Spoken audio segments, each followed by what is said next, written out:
We're joined now by CBN Correspondent Chuck Holton, who's in El Paso, Texas, here as we await the expiration of Title 42. Hearing a lot, Chuck, about surges happening, building up there on the other side of the border, waiting for this expiration. What are you seeing there in El Paso?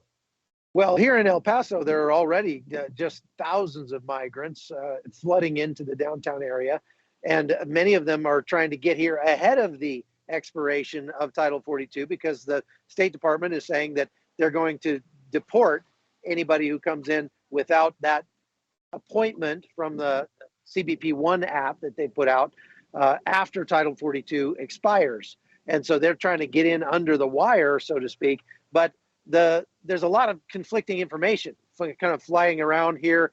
The rumors are flying. The cartels are propagating those rumors, telling people, no, after Title 42 expires, they're going to just welcome everybody in.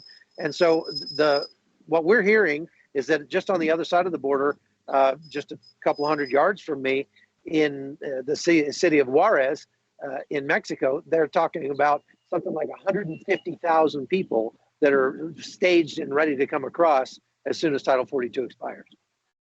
Yeah, and I've also heard that they're handing out flyers there in El Paso to migrants who have been, on the sidewalks and waiting there, encouraging them to turn themselves in to immigration, to authorities ahead of the expiration. And they urge those, I'm just reading the quote, who skirted authorities on the way into the U.S. to visit the nearest processing station a few minutes walk from a nearby church there. So what's the effectiveness of this? Have you seen that? And is this something that is going to work? Well, this is the church right here I'm standing next to. And yes, we've seen these flyers laying around on the ground. Last night we were down here, talked to some of the migrants about them. They said that the agents had been coming around and passing them out. We read one of the flyers, and that's exactly what it says. You should turn yourself in ahead of Title 42. Really what this illustrates is that the Border Patrol is taking all of its agents and putting them in the processing centers in order to process the tens of thousands of migrants who are coming across here every week. And there are very, very few of them actually out on the border. So they are trusting, this is like the honor system for the migrants to come across on their own and to decide that they want to turn themselves in, as opposed to just filtering off into the United States. We talked to quite a few of them that were down here sleeping around this church last night. And what they were saying is that they don't want to turn themselves in because most of them had already been in the United States multiple times and had been deported before, and they know that they don't qualify for asylum. And so they are just hoping to be able to sort of disappear into the interior of the U.S.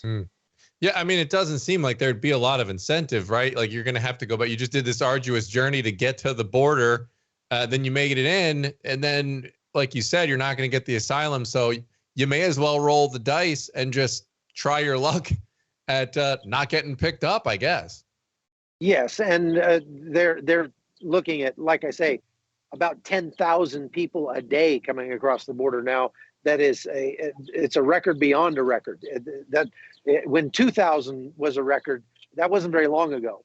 But now we're at 10,000 a day, and it could be quite a bit more than that. The real scary thing is that it's not just the 150,000 people who are waiting on the other side of the border to come across. It's the 700,000 to 1 million who are already in the pipeline that are making their way through the Darien Gap into Panama, that are making their way into Tapachula in Mexico, and making their way across Mexico on the Beast train coming up to the United States. Those people, I've been in Colombia just in the last couple of weeks talking to those people, and they say, listen, we're not going to stop.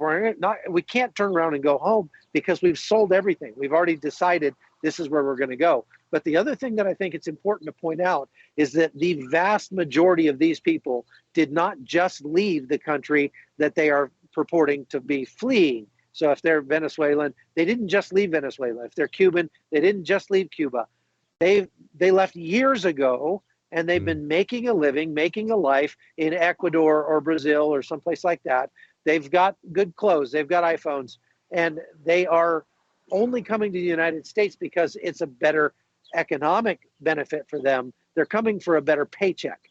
And that does not make an asylum claim. They know that, but they also know that the line is so long for an asylum hearing that these guys who do turn themselves in at the processing center are given a notice to appear sometime in 2026 and then released into the United States. And so they know that they've got years to go and make a living, make a life, and they're planning to do that. We talked to people who are planning to go to Denver, planning to go to Florida last night. And all of those people that we talked to were felons who had been previously deported multiple times from the United States and had come back in taking advantage of this flood. Man, what a crazy situation. And I know the president said he's sending troops there to various parts of the border that maybe potentially are hotspots. It seems like a lot of the border is a hotspot at this particular point. But he also admitted that the days following Title 42's expiration are going to be chaotic for a while. I found that an interesting admission. A, do you think he's accurate? And B, what do you think of that about the president kind of saying that? You know, normally you'd think just for politics, they'd kind of say, hey, we're going to do our best. We're going to tackle this. Listen, we've had 200,000 people a month coming across our border pretty much since Joe Biden took office. That's like the city of Fayetteville, North Carolina, coming across the border every month. A new city coming across every month.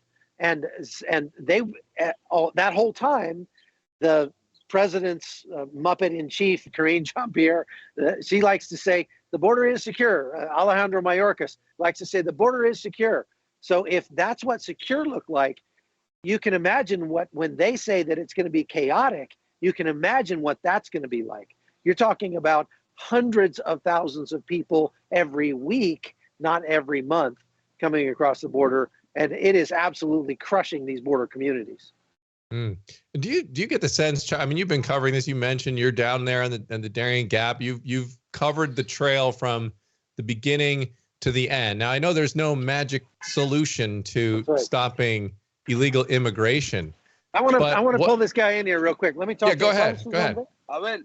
Abel, ¿de dónde eres? Venezuela. De Venezuela. ¿De cuál parte? Caracuy. Caracuy. So he's from Caracuy, Venezuela, y tiene tus hijos y tu mujer. Aquí he has his family here. ¿Cuándo saliste de Venezuela?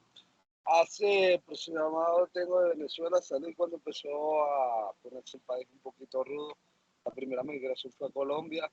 En Colombia duramos como 3 años y medio trabajando. Okay, entonces, so this is exactly what I'm saying. He's from Venezuela. They fled Venezuela 3 years ago, and they've been living in Colombia, making a living, making a life since then.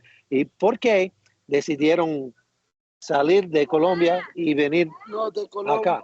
De Colombia nos vamos a Perú porque la cuarentena afectó mucho. Okay. Y la cuestión del trabajo empezó y de Colombia nos fuimos a Perú. Y dice que hay más trabajo por aquí. Sí, había más trabajo en Perú. En Perú nos fuimos y empezaron, abrió Estados Unidos con el lema que iba a abrir las puertas para los migrantes que iban. Entonces nosotros nos venimos con esa promesa que a llegar para pasar. Muy bien, okay, muchas gracias. Excelente, gracias. So what he just told me was that they lived in Colombia for 3 years and were making a living, but then they thought we could get a better job. We heard there are more jobs in Peru, so we went to Peru for a year, and we were there for actually a little over a year. And the reason that we decided to come now to the United States was because we heard that the doors were open. And since the doors are open, this is our chance. They walked through the Darien Gap in Panama, 6 days in the jungle with those little babies that he's carrying on his shoulders there.